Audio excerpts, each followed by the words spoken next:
Welcome to the IT Career Energizer podcast.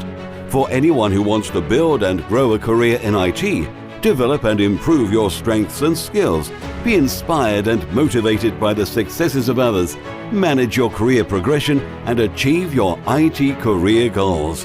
And now, your host, Phil Burgess. Welcome to episode 215 of the IT Career Energizer podcast.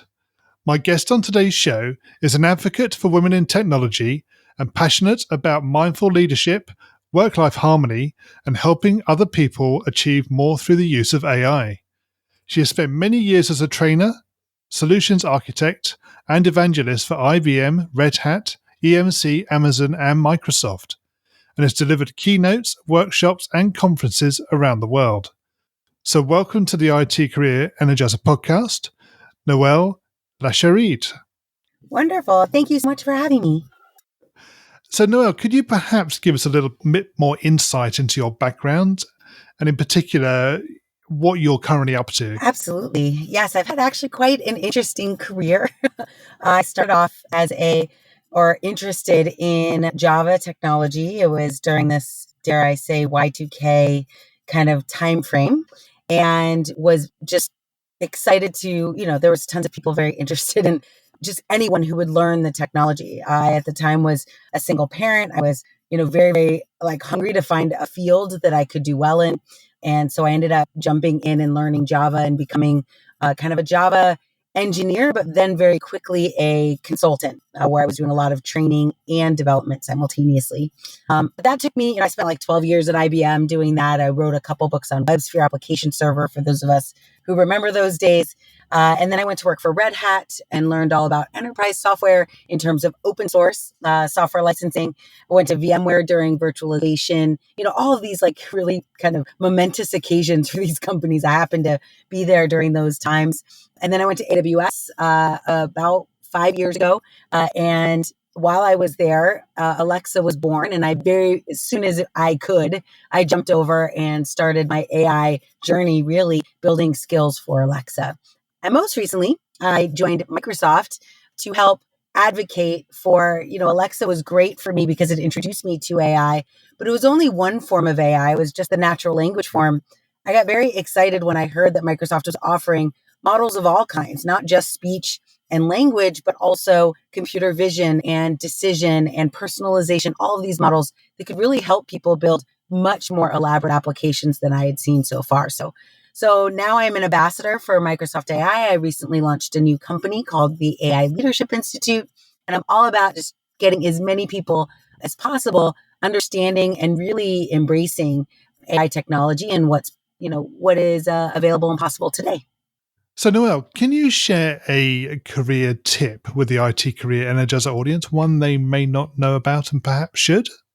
Well, one of the things that I've done that has allowed me to be, I think, as successful and maybe resilient as possible is really practicing, having a do something, spend time in kind of a mindful meditation practice. Time is it sitting at the top and praying or anything like that, but just simply a time where I focus my mind on something very specific, and I kind of practice the mental discipline of staying focused on that thing.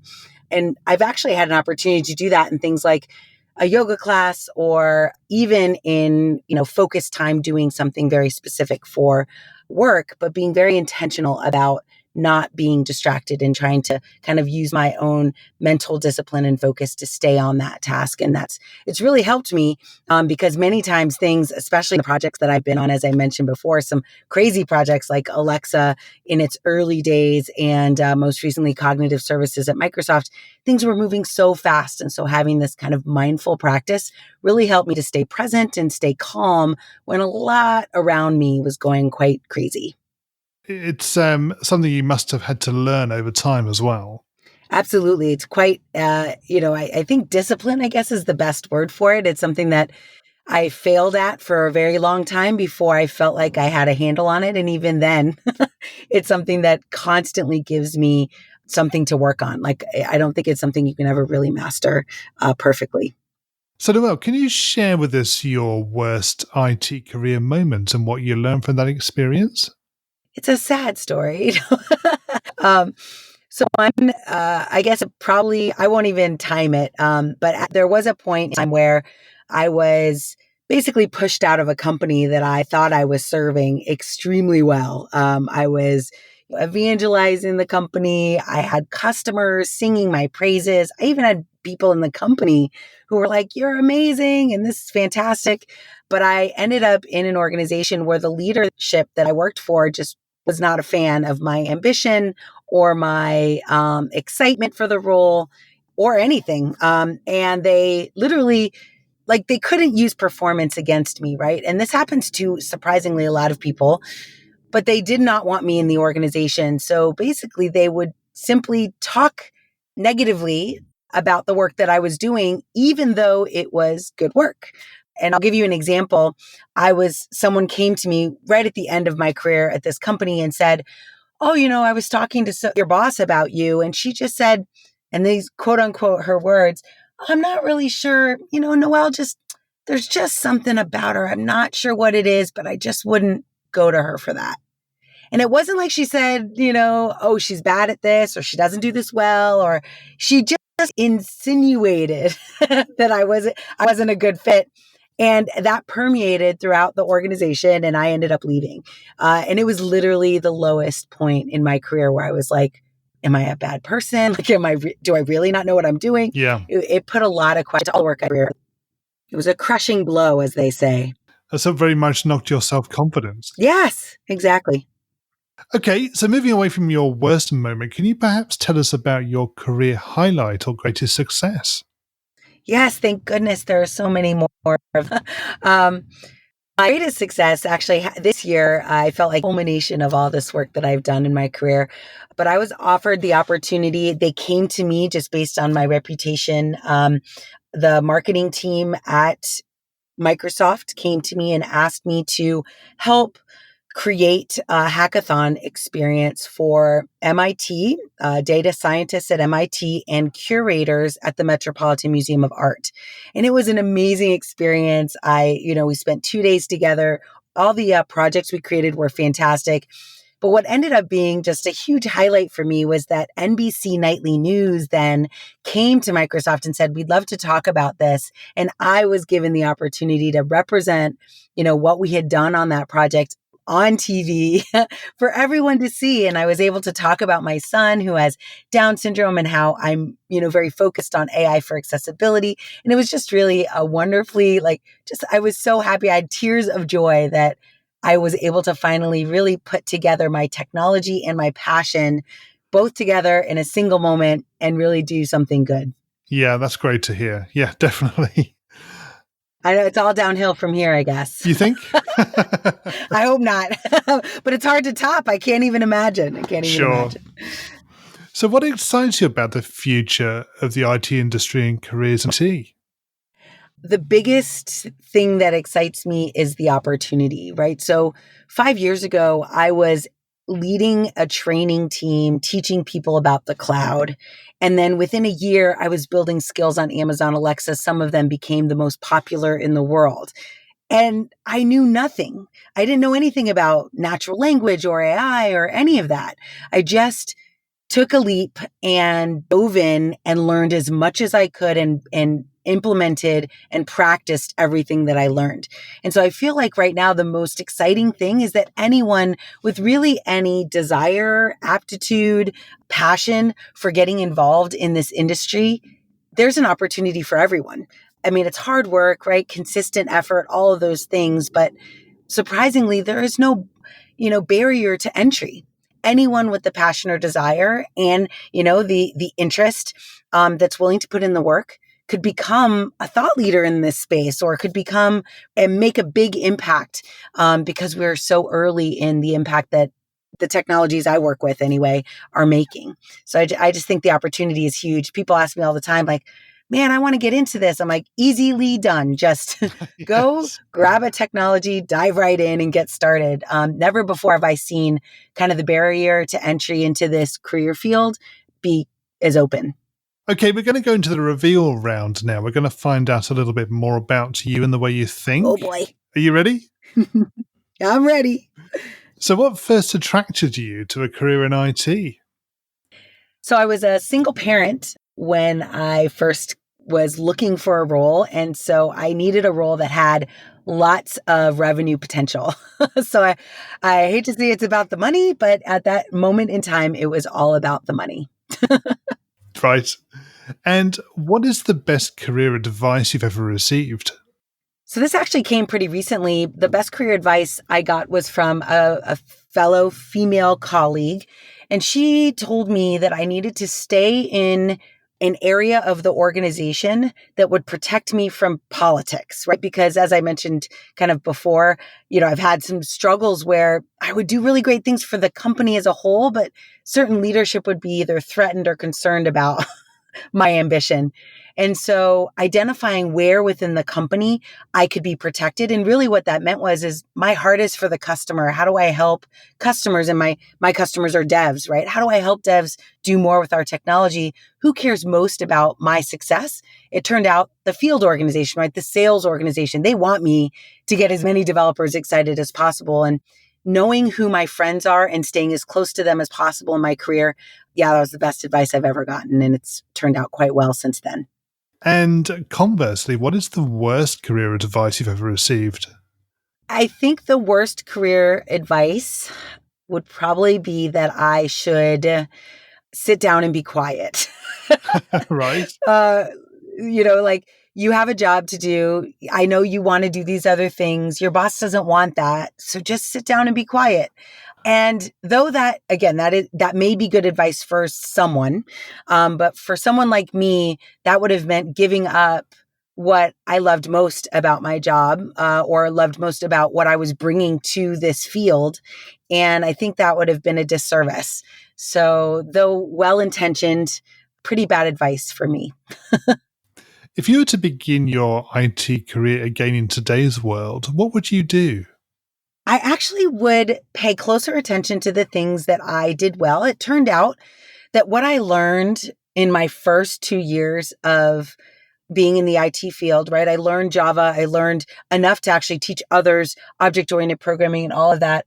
I ended up going through that same learning curve over and over and over again, right? I had to learn virtualization and I had to learn cloud infrastructure and then I had to learn AI and natural language. And now I'm learning, how to build applications that infuse those technologies. So I'm constantly learning new things. So I would have been less focused on the tech and more focused on like, what do my unique talents bring to that technology? It turned out that luckily someone saw that in me and encouraged me to go the realm of consulting, teaching, right? Leveraging my personal skills, my ability to communicate. But I would have done more of that. And more importantly, I would have created my own company and I would have fostered others that were good at what I do and really given them a place to shine. Because I think a lot of people like me are often told to be quiet in companies. And so giving them a home, I wish, if I had to do over again, I would have created that home for them, that culture, celebrated them, and then outsourced that to companies that don't necessarily understand it, but definitely want the result. And what career objectives are you currently focusing on?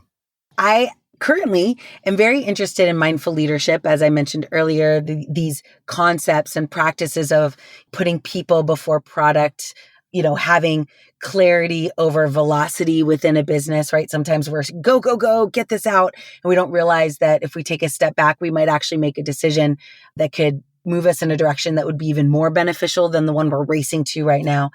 I'm focusing now more on how do I articulate that in my own demonstration, like in my own career? And then also, how do I help others kind of absorb some of those characteristics and see how they can implement it in their careers? And what's the number one non-technical skill that has helped you in your career so far? I think the power of storytelling is really important, especially in technology. Yes. I am always shocked that when I go on stage and there are 100 presenters that, over a 2-day period, and I am one of a very few that start with who I am as a person before who I am representing as a product or a technology. And I don't think people really understand how important it is right, to resonate with the people you're talking to. And that if I knew you were married and had kids, or if you had a partner, or if you lived on a farm or lived in the city or started your life homeless or whatever, right? Whatever your story is, I don't think people really realize how important that story is to me as a consumer of whatever they're doing, right? Like, I want to know, who am I dealing with? I think in this day of digital communication, we're starved for kind of authentic people. And so I really believe anyone in IT would be benefited by learning to tell their story in a way that's relevant and, of course, not distracting from what they're trying to ultimately do, but that they shouldn't be afraid to really share with the world who they are and how they got there, similar to how we started. Indeed. That's great advice yes, very good tip. And what do you do to keep your own career energized? So I'm a lifelong learner, but I'm also a big believer in two main philosophies. One is learn by doing. So thank goodness for GitHub. Yes. I will, and as I started like in the early 2000s, I would go to Barnes and Noble. I do this today. Go to Barnes and Noble, find a book like Heads Down Java or whatever it was. And then I'd go through every single exercise and actually write the code just to keep my skills fresh, because sometimes I wouldn't be in a coding position. And even today, right, with AI, there's some great, like, there's a book I had recently called like Building Intelligent Systems or something like that. And it was tons of applications of building machine learning models from scratch. And so I just literally started at the first page and went to the end. And a statistic I found out recently was like very few people ever actually finish books that they buy. So that has now become a mission of mine, right? If I buy a book, I'm going to go from the beginning to the end and finish it. I think they said something like 10% of people who buy books finish them. So that alone, right, kind of positions me to be more knowledgeable, more, have more experience than almost everyone else who would have bought that same book, because I actually used it, built something. And then guess what? My GitHub repo gets full of these things, and it demonstrates my experience to potential, people looking to see what I've been doing. Yeah, it always makes me wonder how many people actually buy books and don't ever open them at all. Oh, gosh, I know. It's a sad statistic, I think, but good for us book sellers, I guess. Exactly. You can't force somebody to read it. They choose to buy it, but Right. They've got to open it and read it. That's right. And what do you do in your spare time away from technology? So some of your listeners might know me, but I have a farm. So I own a 17-acre farm in mountains of Washington state. And we have alpacas and fainting goats and chickens. And so I am a farmer, I guess you would say. Yeah. Right now, I farm blackberries. So almost every morning I go out and I harvest our blackberries. And that is the main fruit my children are eating these days. But yeah, that's how I kind of disconnect. I have very little internet connectivity on the farm. So when I leave, the office, so to speak, and go to the farm, I'm basically disconnected from kind of my work world and given an opportunity really to connect with the earth and connect with my animals. And so on my social media, you often see, an article on AI followed by a picture of, a close-up goat picture. But I feel like it's a great balance for me. Yes. Noelle, can you share a parting piece of career advice with the IT Career Energizer audience? Right now, I do represent an area in IT that I think is growing. And a lot of people come to me and ask me like, I want to get involved in artificial intelligence. How do I do that? And so I really want to encourage anyone who has just a slight little inkling in their mind, but even those who don't. AI is becoming, it's kind of like cloud was 10 years ago, where we knew every business would become a cloud business. It's just taking a long time for companies to adopt. But if you know cloud technology, you're in a better shape career-wise. I feel like AI is the same today, and you don't have to be a data scientist or a machine learning expert or have a PhD in statistics to move into this direction. We have a whole role called AI engineering, applied AI engineering, which, you would be a person who maybe goes and learns JavaScript and then learns to embed or infuse these AI models into JavaScript applications. There's so much opportunity for all different levels of technical aptitude to get involved in AI. I would encourage, as my parting advice, go start learning. We have some events in Seattle that we're running this fall. That's just like a 1-day deep dive in what is AI and how does it affect your career. Get involved in some of those types of events or go to some meetups and just start investigating this, because over the next 5 years, it will be a big part of your career, no matter really where you are.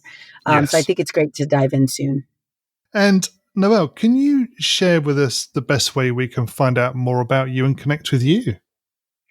Absolutely. I would say probably the best thing would be to connect with me on LinkedIn. I'm always open to actually, just go ahead and connect. We can communicate via message. If you have a question, on Mondays, about one Monday a month, I do this Mentoring Mondays where I go live on LinkedIn and just answer questions that I've gotten throughout the month.